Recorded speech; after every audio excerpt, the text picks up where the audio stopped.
Climber, I'm sure you hear a lot about the importance of making the move to Nashville, New York, or LA if you want to make it as a songwriter. And while that is a big help, there are advantages to not living in a major music city. And today we're going to reveal a few of them. So if you're an out of towner, this episode is definitely for you. Johnny, do that thing. Welcome to the C.L.I.M.B. This is a show dedicated to helping singers, songwriters, and indie artists like you create leverage in the music business. That's what you're going to need to get ahead. That's the secret sauce, guys. You get to do it for yourself. You don't need anybody's permission. You can make your own music now. You can market your own music. You can build your own audience. And then they'll come to you. The bigger your audience, the more engaged, the more streams you have, the more songs you got written, the more attractive you're going to be, the more leverage you're going to have. That's why we called it the C.L.I.M.B. C.L.I.M.B., creating leverage in the music business. Isn't that clever? There's a fine line between clever and stupid. That's a backsynonym for my very clever and not stupid co-host, who also happens to be a hit songwriter, Mr. Brent Baxter, with cuts by Alan Jackson, Randy Travis, Lady A, Joe Nichols, and more. And he has a couple number ones in Southern Gospel in the last couple of years, top 10 in Australia. What are you charting in Texas these days? Well, I'm riding with some Texas folks, so I haven't had anything chart in Texas in a little while. I do have a top 20 in the Southern Gospel charts at the moment, and some faith country charts are coming out that I have a couple in and some different stuff. So Still making miracles happen, baby. That's right. But you know what I love? This is what I love about Brent. Aside from the fact that he's just a damn good human and a model American, he also helps songwriters like you turn pro by revealing how you write like a pro, do business like a pro, and then he gets you in touch with the pros. He helps you create relationships so that you can take the next step. And a lot of relationships have been created. This isn't a hustle, man. Happens all the time. If you got the goods, he's got the place for you to go. So you can find Brent very easily at songwritingpro.com. And I would like to introduce you to my co-host, Johnny Dwinell. Johnny owns Daredevil Production. They're breaking artists digitally by identifying new fans through data. Yeah, it's complicated, but thankfully, Johnny, he does his homework. If you're an artist looking to increase your streams, blow up your video views, sell more live show tickets, and get discovered by new fans, TV, and music industry pros, then Daredevil Production can help. Daredevil has worked with multi-platinum artists like Colin Ray, Tracy Lawrence, Ty Herndon, and Andy Griggs, just to name a few. You can find Johnny at daredevilproduction.com. That is production singular, no S, and there is no S because there is no other Johnny D. What's up, brother? How's it going, baby? Man, it's going well. I'm excited for my next trip into Nashville, and because I don't currently live in Nashville, which brought me to today's topic. So, I love the thing in this. And by the way, I mean, as far as other quote unquote music cities are concerned, like I have so many friends. I think all my friends that have lived in other music cities that aren't Nashville, i.e., New York and LA, now live in Nashville. So if you're thinking about moving to LA or moving to New York, you better have a very specific reason, I think. Why LA or why New York? Otherwise, Yeah, like you got a gig hooked up, and that's the reason to do it. Because otherwise, if it's music that you want to do, I feel like uh, you're taking the long way around to get back to Nashville because that's where everybody's coming. yeah, like avoid the middleman. Just go ahead and skip a step, move to Nashville. So many of the metal guys live out here, now, and yeah, dude, it's crazy. Michael Wagner. I was just hanging out with Michael Wagner. We went to lunch a couple of weeks ago, dude, and just got caught up on everything. And God, I love that guy. He's just such a good soul, And he's retired now. He sold everything off, but he was in Nashville, That's crazy. Since '96, he was in Nashville or '98. Like that, Yeah. I mean? So he got out. Like it just. I guess it's just. I think there's just more happening here. Oh, for sure. A lot more film, TV work, sync stuff coming out of here. Rock. I mean, I still think LA is probably going to be a better place for film. There's going to be more connections there if it's like, if you're into film. But but it's I think one of the big reasons is way less expensive to live here than it is in New York or in LA, and it seems to be a little less chaotic. Yeah, a little bit. So yeah, that's what we're going to talk about today. Some advantages of not living, specifically in Nashville, but it really a lot of this applies to New York and LA as well. So I'm excited to dive into that. But first, we have some other stuff, right? Yeah, we got to take care of some business. Let's Little make sure you join TCB. the climb community here on Facebook. That is facebook.com/groups/the climb community. You have to ask to be let in, but we let everybody in as long Mhm. as you don't look like a bot or a hooker. But by looking like a hooker, I don't mean like how you look personally. This isn't a judgment on you. It is like how your account looks. You know, if the Yeah, account was just opened up a couple weeks ago and there's two pictures on there and a link to come see you, you're not going to get into the climb. You're going to be declined. So, and if, again, if you're the one person out of a million that just friggin' got on Facebook, okay, and opened mhm, up an account, or I mean, I had the very real situation of having to open up a new account because I was locked out of my old one, right. because of a bug, a two-factor authentication bug for like 5 months. I'm back in my old one, but if that happens, you should DM me Yeah. and let me know, like, hey, this looks bad, but I'm legit. I want to be in here, Yes. because I'm a songwriter and I want to be part of the. I mean, if you're if you're a songwriter, if you're an artist, if you're an indie musician, like we want you in there. Bottom line, Mhm. we just need to know that it's legit, and you're not going to come in and try to sell siding or carpeting or putty Right. or what is some of the other crap they've tried to sell? I don't For some know. reason, a lot of like cleaning services. Yeah. I don't I know mean, why. you know what? We're protective of our community, and just Mhm. understand that, and you'll learn to love it. And so, if you have a sort of a fringe looking account or something like that, let me know, and no questions asked. I'll get you in. Okay. Yep. Just the fact that you went out of your way to do this means you listen to the podcast, which is Right. what we want in there. So, but we want to hear about your music, your new music when you're dropping it. You can put that in a comment on Monday. We want to hear about your gigs. You can put that in a comment on a post that happens every Thursday. And we want to hear about the wins, which you can put in a comment to a post that happens on every Wednesday called New Heights. We call it Wednesday Wins. I don't know why we have two names. I feel like I like Wednesday Wins better, but Well, too bad because I made the graphic years ago and I don't feel like changing it now. right on. So let's hear some of those. I got to win right away. I got to Yeah. win to start this Cheers. off with. This is just kind of a random thing, but uh, so my offices for people who aren't familiar with Nashville are on the top floor of a sort of legendary kind of venue, very very small old venue, but it's kind of a legendary venue in Nashville called the Basement, right? Mm, And there's been a lot of big artists that have gone through the Basement, new faces every Tuesday, and it's a small little place, so it's great for industry stuff and mhm. blah blah blah. And it's got a funky sort of little setup, like you can only get to the Basement from the back, in the Yeah. alley, right? And there's a parking lot back there, which is pretty cool. I think maybe it fits like 15 cars. This is germane to Yeah. the message I'm going to deliver here, Okay. but and then there's a front door, but it's like you can't get to the Basement from the front. That's only the offices, right? Right. So the Grimy Mike Grimes, who It's owns, basically it's a mullet of a building. yeah, party in the back, business in Business the up front. front. You're right. Exactly. Yeah, I got you. It's I'm stealing that. I never thought about it that way. But so Grimy, Mike Grimes owns the Basement. He also owns the Basement East. Those are two very iconic venues, and he's owned them forever. Now, Grimy also owned Grimey's, which was a record store that still Yeah. exists today, but it used to be on the first floor of the same building. Okay. And then they outgrew it, and they moved to a place up in northern Nashville, and but the Basement's still there. So um, this is like talking about like what you have, like how can you be of service? How can you? Mhm. So a couple years ago, Janelle turned me on to this like incredible band. If you haven't heard them, by the way, you guys, called the Nicotine Dolls, right? Rock Yeah. band. The guy Sam is just this incredible vocalist, man. He's just amazing. And Janelle was like turned on to him before they went on America's Got Talent. He went on Mhm. America's Got Talent, and they kind of got some momentum going and everything like that. Well,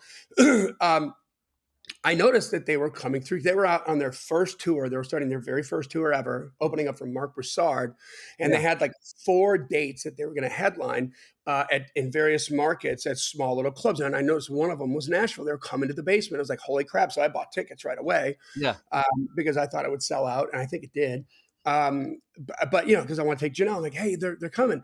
And then I Yeah. thought to myself, we're up on the 3rd floor. The basement is very small, y'all. It's maybe, I think the actual capacity is about 150 people, but that's because they have this sort of outdoor smoking area Mhm. that you can go to. So I Yeah. think, it's small enough that with like 50, 60, 70 people inside, it's a scene. Yeah. It's happening.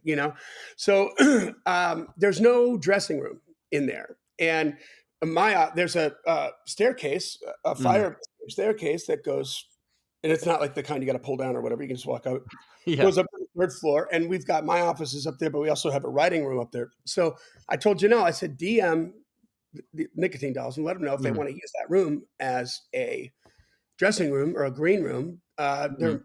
Let them know they don't know about the basement. Let them know there's no Yeah. dressing room. And, we're in the business. You're welcome to use this if you want to.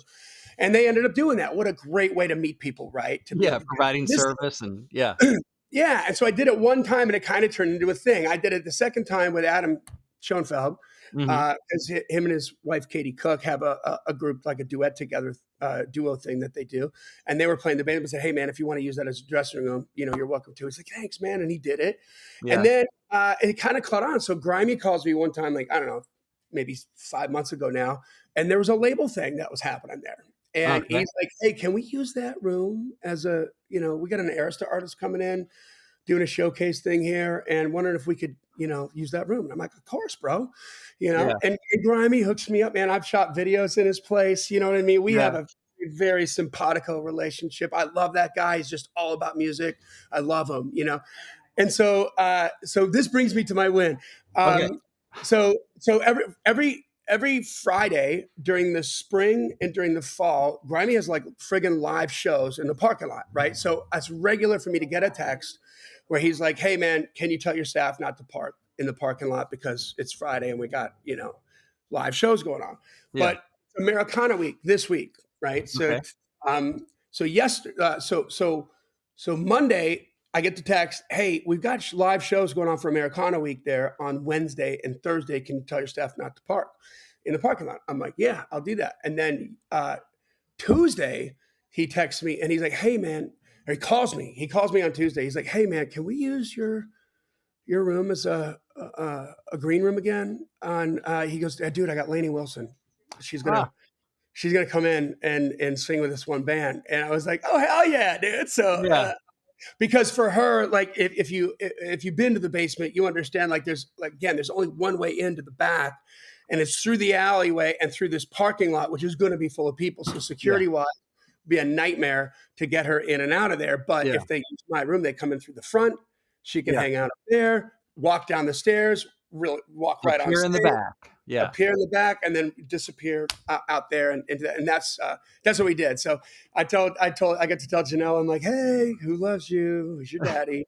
And she's like, "What do you want?" I'm like, "No, this is for you. That's what I'm going to do for you. Like, you're going to meet Lainey Wilson tomorrow." Yeah. It's like, "Oh my god, like I love it." And TJ, who writes with her all the time, Yeah. There's Joe Box. Carrie Jo Box is she doesn't. I mean, she's a writer, right? She doesn't keep up with every single step that's happening on her show schedule or whatever. So TJ is always like, every time she performs and it's somewhere close, like I don't find out about it until later. And so Yeah. Janelle reached out to TJ like, "Hey, she's gonna do this thing here. You want to come hang out?" She's like, "Hell yeah!" And so she came over and hung out, which is cool. And that But then we were kind of in crowd with her, and it Yeah. just made the because she was they were very so grateful for us to let us use the room. And I'm like, "Are you Yeah. kidding me? This is fantastic." So anyway, super fun to Nice. hang and see with her. And she just went out and sang one song with this band, I guess that toured with her. Mhm. I keep forgetting this dude's name too. I'm going to hell. I can't remember the artist's name, but they were a fantastic Americana band, like really good. Yeah. And they toured with her, I guess, at one point. So Cool. she went down, sang one song with them in and out, but super fun that, have her come through there. It's kind of neat. Well, that's a great, story of a win that happens from living in Nashville. totally confuses everything I'm going to say the rest of the episode. But thank you. No, I'm just kidding. But that's smart. And what you're doing is you're using what's available to provide value to people, and then that's, you know, it just raises your profile. You get to meet people, and how is that going to? For one thing, it comes back in just the warm fuzzies. Like you get to help out Adam, who's he was just on Song Title Challenge, friend of the Yep. show. I've worked with him before in the past, and so it just builds that relationship and deepens your relationship because you get to offer something up to Terry Joe. You already know her, which I can't. We've been working on getting her on the show forever, but just I need to everybody's put the hammer winning. down on her. I need to put the hammer down on her. Yeah, everybody's better off from this, right? Yeah. Oh, and one That's other thing beautiful. about that. Gil is the guy, the booker Mhm, for the basement and for the basement east. And mhm. um, I've texted Gil. I have emailed Gil on different things when I'm trying to get bands. So we have like an email relationship. I've never met Gil. Right. Yeah. And so yesterday I met Gil, and I mean, he's just so sweet. He came up before she showed up. Mhm. And actually, I mean, I'm working, we're busy working, and he popped his head and he's like, hey, I'm Gil. I just want to say thank you so much for letting us use this room. That's really cool. And I just assumed I heard Gil, but it didn't register that it was the basement Gil. Gil. And I Yeah, thought he was from Laney's team, or yeah, from the label or something. And then, the whole event happens. And then afterwards he came up and said, hey man, I just want to thank you again. That was really cool. yeah, And I was like, yeah. And I said, what's your name again? He's like, Gil. I'm like, Gil. Oh, wait, you're Gil from the basement. You're not one of these. He's like, yes. I'm like, oh, we yeah. finally get to meet. You know what I mean? So great, dude. Cause those are two kick ass venues, Yeah. and what a great relationship to have. So I was excited about that. Like, I want to That's be awesome. closer to Gil. I want to be as close to Gil as I am to Grimy. There you go, exactly, yeah, it doesn't hurt, doesn't hurt. Alright, so, New Heights. So it's where every Wednesday we post this. It's where we encourage you to share your wins with us. If you're in the community already, you probably see because I've started trying to tag everybody in that post so you can see it because we want you to share your wins. So we encourage that. We want to hear from you. So this first one here, we'll just do one or two quick ones, but this first one here is super special to me because my buddy Todd Dickinson. I think it's the first time he's posted a win on here. He's had other wins. It's the first one he's posted. And Todd, he's buddy, if you're listening, I've really appreciated him because times I've been kind of in the wilderness, feeling like hanging on to the music business by just a thread. He was always a believer in me and encouraging me. And so he's been a good buddy. And so I'm happy to share this win for him. He said, had my first number one last week, and it stayed number one for a second week. Um, What? yeah, so he wrote a song with another climber, Kevin Rowe, who also posted about this song in New Heights. It's a song called, let's see, I'm just going to pull it up here. The artist is Hurricane Highway. They're like an Irish country band. And Okay. so it's number one on the Hot Disc British and Irish top 10. And it's called Between a Father and a Son. So Kevin wrote it with Todd wrote it with Kevin, whatever, and Hurricane Highway cut it. It's been number one for 2 weeks on that. It's Todd's first number one.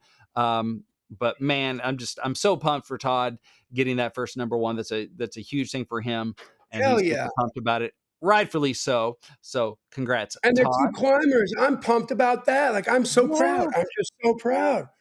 We Yeah, I got love climbers getting number ones. That's how deep our gene pool is, people. it. That's Deep, right. Uh, deep. So the other one is Kevin Rowe posted biggest week for me ever with 3 songs charting on 4 different charts across 2 continents and 2 island countries with 3 different co-writers.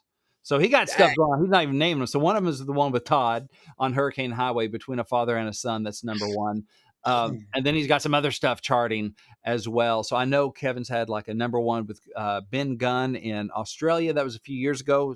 That was before I started writing with Ben a little bit. And so he just gets stuff done, man. And so congrats, Kevin. Congrats, Todd, and everybody else who posted wins. Keep on climbing. Absolutely. And guys, listen, make sure you join the climb community, like we said. Make sure you follow the podcast. I don't think you can subscribe to it anymore. Um, but follow the podcast and tell a friend about it. That's the big thing. I mean, listen, Yeah. look, clearly, just listening to this podcast increases your chances of a number one. I think we can say that. I think, Oh, well, we can say whatever we want. So, yeah, yes, we can say that. Sure thing. it surely puts you into a group of people that have number ones. I Exactly. can say Gives that that. That's proximity. true. That's Doesn't true. hurt the proximity. Anyway, let's talk about what happens when you don't move to Nashville. What are the benefits here? Yes. Well, one of the things you should do is you should visit on October 23rd. We have the C.L.I.M.B takeover at Live Oak on Demumbrian Hill in Nashville. So we're hosting our first writers night. Basically, we're just taking over a normal writers night at Live Oak. And so we have some hit writers on there, some climbers on there. Sunday Joe Graham's climber going to be on there. Chelsea Stallings, OG climber, going to be on there. And some other folks as well. We got Bill O'Hanlon, I think, going to join us. And then Yep. as well as, so we got future hit writers. We have hit writers that have songs on the radio. It's going to be a good time. It's going to be, there's a band from 6 to 7, and then our stuff starts from 7 to 11 at Live Oak. Johnny and I are going to be there. You can meet the much talked about Janelle. I'm sure she will be there, meeting everybody in the room. And just look for me. I'll probably have my right hat on, and we want to meet y'all. So There you go. All right. So yes, advantages of not living in Nashville. And this is, it's a huge topic of conversation. People are talking about it all the time. Should I move? Should I not move? I can't move. Does this mean I'm out of the running? That means I'm disqualified? And the short answer is no, it doesn't mean you're disqualified. It's definitely not easier. But, my situation, God moved our family to my wife's hometown, which is several hours from Nashville, about 5 years ago now. And I'm bitter about it. I'm still a little bit bitter about it because I love Nashville. I consider myself a Nashvilleian. But, this quote that we've said on the podcast before is, what does this make possible? Yeah. Right? Instead of looking at the downside, you want to look at what does it make possible. If you're stuck out living outside of Nashville, then I want you to look at these and say, okay, how can I turn this to my advantage? Now, I still believe you're better off moving to Nashville. In general, as a general rule, you're just better off being where stuff is happening. But even if you can't do that, you still need to have an investment in town. But here are some of the advantages. Okay, so you want to hang on to these and maximize these as much as you can. First thing is you can get out of the Music Row bubble. You can live among the audience, like not just talk music talk all the time, but like talk real talk with people that are living real lives. Especially if you're a country writer, we're not singing about Music Row most of the time, right? We're talking about people in small town America, out in the country, suburb, or whatever. So it's helpful if you can actually live among the people, right? So Yeah. you're up with, you're connected with that real life and what's going on in people's family dramas. And I mean, there's family drama everywhere, but this the small town people, getting to know the people at your, that work the counter at the gas station or your mechanic and all that kind of stuff, I think is important.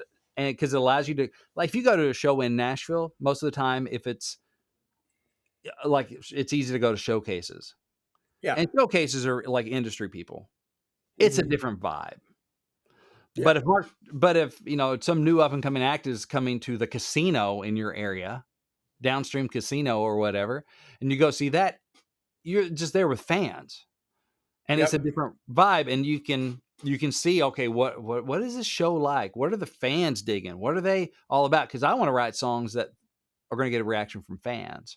And so one thing it makes possible is a little bit easier maybe to go see shows in smaller venues where you can interact with the fans and see what's working, see artists on their way up, that sort of thing. So I think that's important. And it reminds me of this conversation I had with my buddy Aaron Goodvin, who's a successful Canadian artist, and hopefully, he's getting some stuff cooking here in the U.S. Known Aaron forever. He's a great performer, great singer, great songwriter. And this was a few years ago. We were writing, and he's on the road a bunch, and I'm on the row a bunch. He's on the road, I'm on the row. I'm in these writers' rooms writing songs, and he's on stages singing them when he's not writing. And I was just asking him, like, how that has affected his songwriting, being on stage and being an artist, being out there with the people. He's like, oh, it for sure changes my songwriting because I see what people actually like. When you're Yeah. on the row every day, it's easy to start writing for the row and kind of get in this Music Row bubble where you're trying to impress the other writer in the room. You just want to impress some publishers or, your snobby songwriter friends. And so you can easily dive, kind of divert from just what do the fans want to hear? Because Tim McGraw, Kenny Chesney, Luke Bryan, Keith, they're very dialed into what do my fans want to hear? Mhm. And it's easy if you're in the bubble to start thinking about other things. You just kind of you can get a little, um, It can be a little divorced from that. rose-colored glasses lens to look Yeah, through or kind of. just a little disconnected from like the people, right? And so Aaron said it really helps him because he goes, I can just play like Achy Breaky Heart 5 times in a row. And people are happy and people want to sing along and seeing that from the artist point of view, like how much the fan just wants to sing along. He goes, I'll play a brand new song. And I tell them it's a brand new song. No one's ever heard this. And I don't care. They're trying to sing along with it because they've Yeah. never heard it before. But because they wanted to sing along. And that changed my writing to think so much more about, okay, fans want it. Let's give them something they can sing along with. Maybe it's not these Bluebird songs. Maybe it's this thing about, hey, let's write what people can sing along with. And you can see that even if you're not a performer, if you go to shows where like real people are and not industry people standing back with their arms folded in the back of the room, casting judgment and trying to figure out Mhm. if they can make money off this person on stage or if they should connect with them. But if you're just fans and you're seeing, wow, they're singing along to everything. Maybe I should write stuff that they can sing along with. So that's one way to get out of that Nashville bubble, which is an advantage. If you live outside of town, you're less likely to get sucked into that bubble. So that's one thing. Ready for number 2? I'm ready for number well, and All right. well, let me add to number 1 real quick. You had that look like you had something. So Yeah. yes. Well, here's the thing, like, it occurs to me because 'cause I've heard, like, several stories in the last couple I hear them all the time, you hear them all the time, we all hear them all the time, but I just can think of a couple in the last couple of weeks where there's just some situation that you're hearing about, and you're like, "You can't write this stuff." You know what I mean? You can't write this. It's like real life, right? Like, Yeah. you can't create this. This is so crazy, right? Mhm. Or so funny or so, it's just so amazing. It's just incredible, right? Like, Yeah. whether it's incredibly sad or incredibly funny or incredibly incredible, whatever. But man, when you're in that small town, you have relationships with those people, Yeah. and you can have those conversations and start those conversations and just learn about them and get Mhm. inspired about like, wow, that would be just a great song idea, Yeah. and what a way to go, what a way to do it. So I think, yeah, like being closer to them. But if you come to Nashville, bigger city, everybody's a Mhm. little more guarded. You don't have those relationships, but in your town you do. And Yeah. and you can go talk to Joe the mechanic, take him out for coffee and get some scoop. You know what I mean? And Yeah. and and find something like crazy to write about because it's a wild story and they're going to fly around more, then you're going to get more Mhm. access to those stories Yeah. with the outside of church it's gossip, inside of church it's called the prayer circle, right? Yeah, And exactly. Yeah. but either way it's all gossip. Yeah, because if you move to Nashville, and rightfully so, and understandably so, most of your friends are gonna end up being music people. Like, Yeah, as you climb that ladder, and especially if you get into it pro, it's like I mean, my friends were, like, Music Row people and some people from church, and that was it. yeah, Yeah, yeah. so everything it's just a different world that your people are dealing with. You're like, most people don't have just, like, jobs. And Yeah. whatever. They're just living different lives. So if you can get out of that bubble, it allows you to be out of that bubble and just to be around the people whose lives you're writing I mean, about. think about the last episode you had, right? Wasn't that hit song breakdown? Yeah, with Or Maddie and Tay. Yeah. yeah. So the Maddie and Tay song, right? That's a Mhm. story, man. It's like that's a story you could hear from the girl serving you coffee at Yeah. Starbucks in your small town, and you're like, oh wow, that is a great angle. Like, what a great way to write a breakup story that's a celebration of your best friend and Yeah. heartache all at the same time. Just such a clever angle. And Mhm. that's yeah, that's where you get that different stuff. Mhm. That's the I in a lot of ways, I see what you're saying. Like, it can be good to be disconnected because then you're not writing the homogenized meatball across the freaking home plate. Yeah. You're writing some different stuff Well, that you're if it's well writing crafted and well done, that's you're going to get that better chance of getting the outside cut because it's so good and and you're so living different. real life with the people that are living the lives that we're supposed to be writing about. Yeah. You know, no one really wants to hear about a song about me going in and writing songs, you know, and my Yeah. buddies that are on buses or whatever. You know, it's like, no, you want to hear about my neighbors that are, you know, school teachers and or the retired guy or whatever, you know, like that's the real stuff. That's the people we write about. So it's important. It helps you stay out of the bubble and in the real world that we're trying to write about and all trying to connect to. Yeah. Another thing when you live out of town is when you do make trips into Nashville, co-writers are less likely to cancel. That's because they know that you're coming Oh, in, and so they're I gonna never make thought that about extra it. effort to be there. Like, oh man, Brent's coming in. You know, let me cancel the other thing instead of his thing. You know, because he's coming all this way. And so I think Good I point. swallowed a bug. So, I mean, this is assuming that you're still making trips to Nashville. Like you still need to be making trips. You need to be investing. Our friend Scott Sean White, you know, he lives in Poetry, Texas, which is a great name, but he's still coming Mhm. up like every other week or something. Like he spends a lot of time here, which is the most I've heard about somebody being here or being in Nashville that doesn't live there. Just Other, saw him last night. yeah, he's Just saw there all the time. He operates like he lives there. I mean, he's there Yeah. more than a lot of You artists wouldn't who know live there. as much as you run into him if unless you knew he lived in Poetry, Texas, you wouldn't know that he lives in Poetry, Texas, You wouldn't, you know? right? And Um, that's a 9-hour drive, y'all, and he drives. Pretty sure he drives. yeah, he drives. So that's, you know, that's a thing. And then, you know, there are other people that do that too. They invest, they come in on a regular basis, they invest. So this is assuming you're making trips because you need to be investing. And so when you do make those trips, they can be more efficient and effective because, I mean, people are pretty bad about canceling. You know, hopefully when you get up, you climbing the ladder, it's because like, oh, I got a chance to go on the road with Florida, you know, with whatever, whoever the artist is, you know, I got to go do this thing. Okay. So it's more of a high class cancellation than I got called into work or I'm just hungover or I don't, whatever, you know, just so it just kind of happens. But when you're coming in, people are going to make that extra effort to not cancel on you because they know you're coming in. And so your Yeah. cancellation rate hopefully gets lower. So that's one little thing. But the other thing is when you make a trip, you could be 100% like prepped and focused and rock and roll 24/7. And Yeah. that's, you know, I remember having that conversation with my wife and with, I think actually with Todd Dickinson years ago, you know, before the move going, yeah, I remember Todd saying, you'll probably get more done, like just making trips in than you will if you live there. Because I got 5 kids. Like I need to be home. Yeah. Mhm. I go to the freak show or rounds more now visiting than I probably would if I lived in Nashville, That's a good right? point. Because I got nowhere else to be. What am I gonna do? Yeah. Go over to Johnny's house, pet his dog, and go to sleep? No, that's not why I came to town. No, 'cause Johnny's dog pets you. Yeah, he does. That's a big dog. He could probably do whatever he wanted to me. Makes me lock the door at night. So big dogs. But that's the other thing too. It's like rock and roll 24/7. It's like I'm here. It's a sprint. I am booking as many rights during the day as I can and going out at night as much as I can, doing coffee meetings in the morning.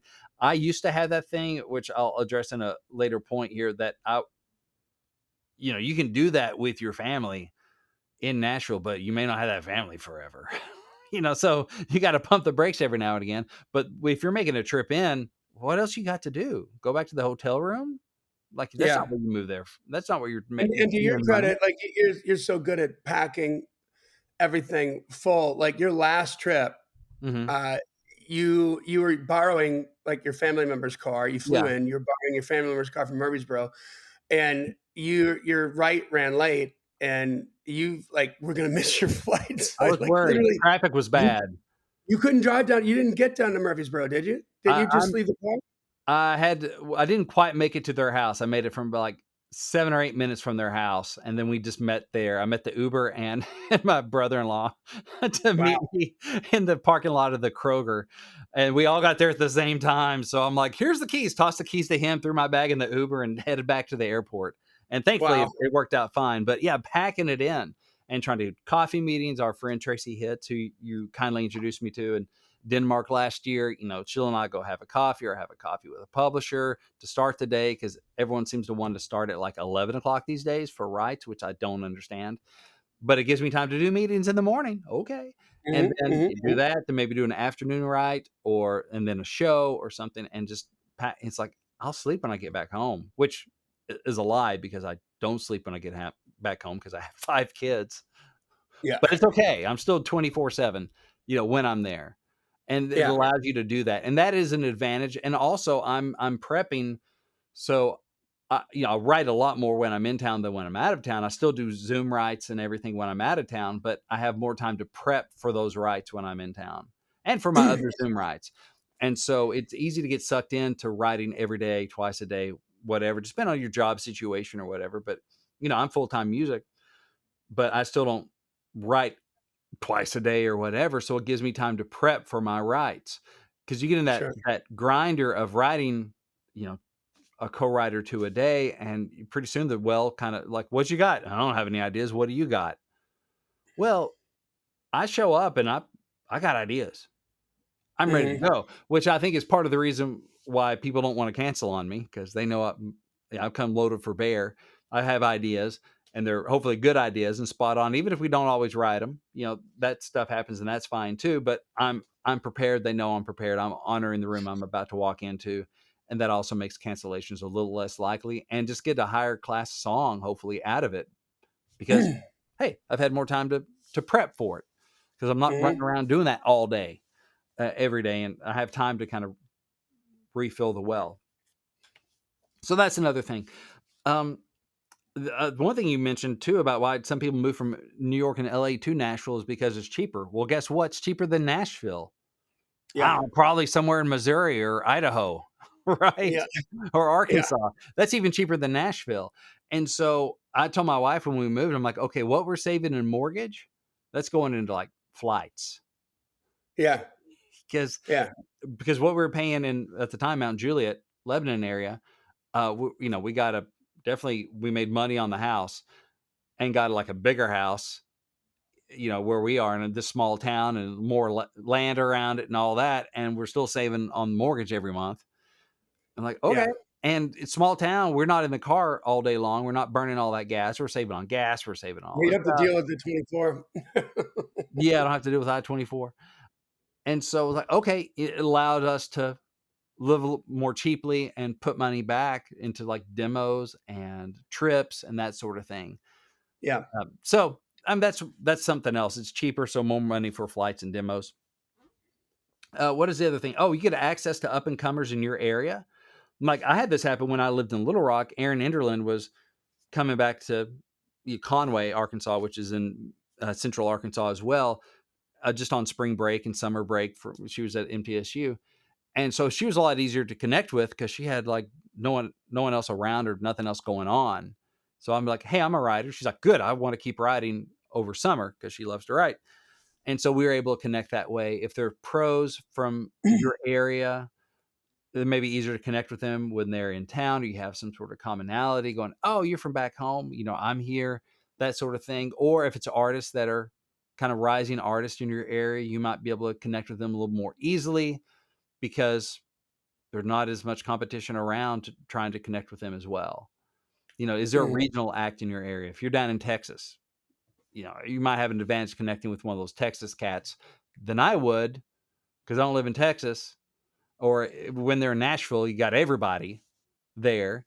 Trying to But if connect with you're them. Yeah. there, hey, it might be a little bit easier. I mean, Scott Sean White, that's Mhm. how he ended up getting some Cody Johnson cuts, right? He did some stuff down in Texas, songwriter showcase or songwriter competitions, met somebody, they became friends, and that somebody was friends with Cody Johnson. Next thing you know, got a Cody Johnson cut. That song gets on the bus and they're like, "Yeah, let's cut Yeah. that." That's great. So Yep. I think Cody ended up coming on as a writer, but hey, wow, that was kind of a local connection where you Yeah. are. And that stuff can happen in Nashville for sure, and it does, but you can, grow where you're planted. There might be things around there where you can meet those people, those artists on their way up, and start building a catalog of some cuts. Maybe they blow up, maybe they don't, but you can start building that thing of working with an artist and learning in kind of like an incubator, if you will. Yeah. In a better place, a more forgiving place to make mistakes. For You know, sure. move forward and make lots of mistakes. You know, move forward and break things, right? Move fast and break Move things, fast and and then break learn. things, that's right. Move fast Yep. and break things, and learn where the bodies are buried. You know, and Mhm. then by the time your craft gets to the point where you're in the rooms that you want to be in, you're going to also have all the tools that you need to deal with that artist psychologically Mhm. and in a writing situation, and blah blah blah. Yeah, and if you are an artist as well, a singer, it's easier to make money with music outside of Nashville than it is inside of Nashville because it's economics, right? You have supply and demand. You have a whole lot of supply of people that can sing and play. And in Yeah. Nashville, there's demand, but there's not as much demand as there is supply. So what happens when And you're Nashville as a market to promote artists in is friggin' rough. I mean, Yeah.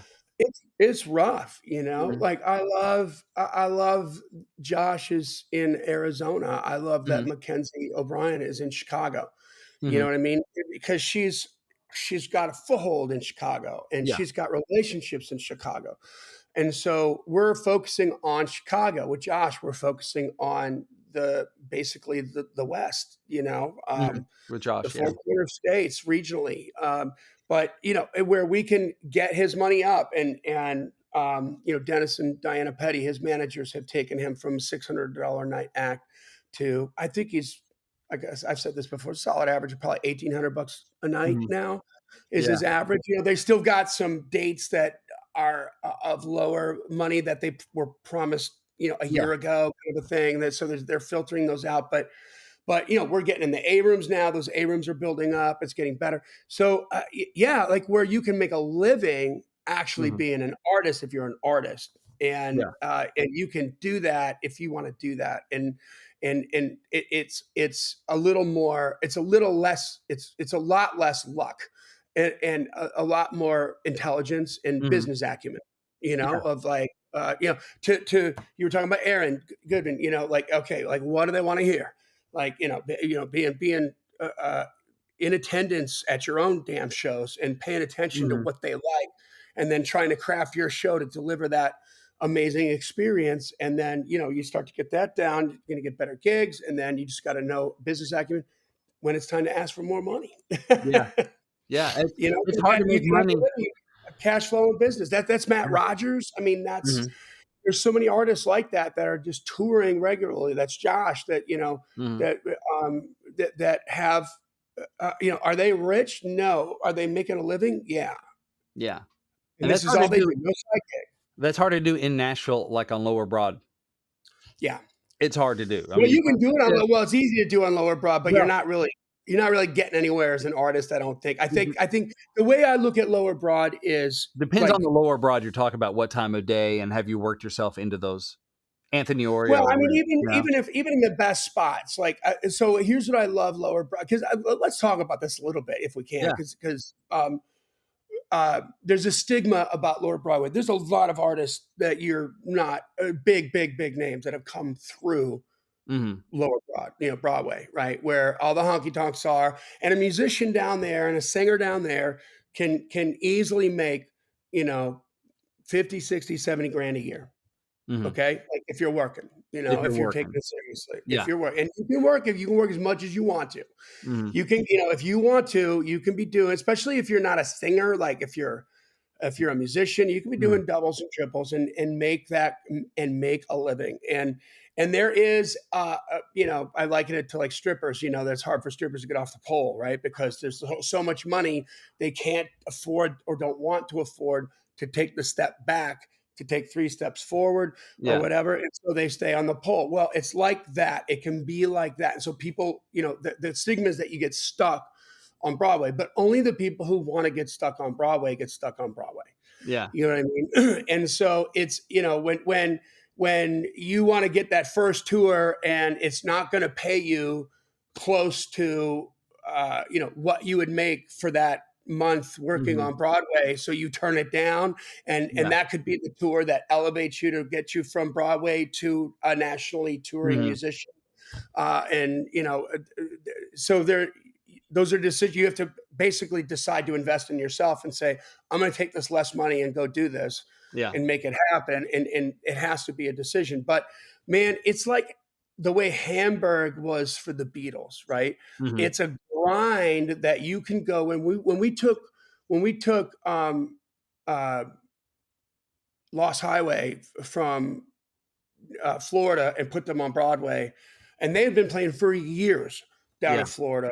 Okay, and they had a following down in Florida, and we put them on Broadway, and in 4 months, they were light years ahead of where they were because Yeah. it's a grind, Yeah. You get And the so rep. that I like about it. Like, it's like you're Mhm. gonna learn how to be professional. You're gonna learn how to, it could, because it's not like every other weekend or every weekend. It's like either you might be like from the 6 o'clock gig to the 10 o'clock gig, you're going to start making adjustments.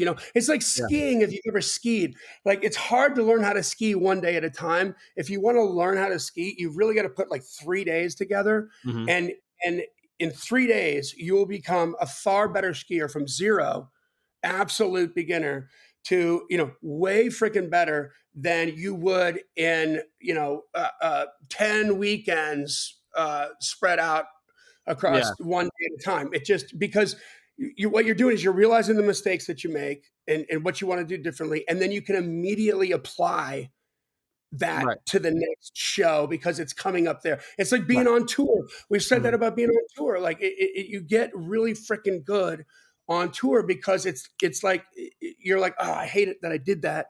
I want to do something different, and then the next day you get to Yeah. apply it and try it out, and then you start to find out what works and find out what doesn't work with no lag in between for that idea to fade. Right.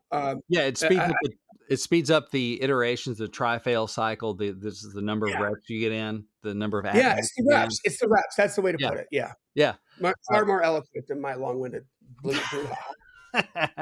Here's another That's why advantage you're the lyricist. of not living in Nashville is you get to hug your mama and your daddy if you're in your hometown. That's Yep, pretty sweet. You know, yep. if they don't live in Nashville, New York, or LA, hey, that ain't nothing. That is a value. You because man, when I was living there, I didn't get home as much, and thankfully they ended up moving out there, so I got to see them more. And now they live in the small town where we do. They followed us out here, so I get to see them a lot. And dude, that's valuable.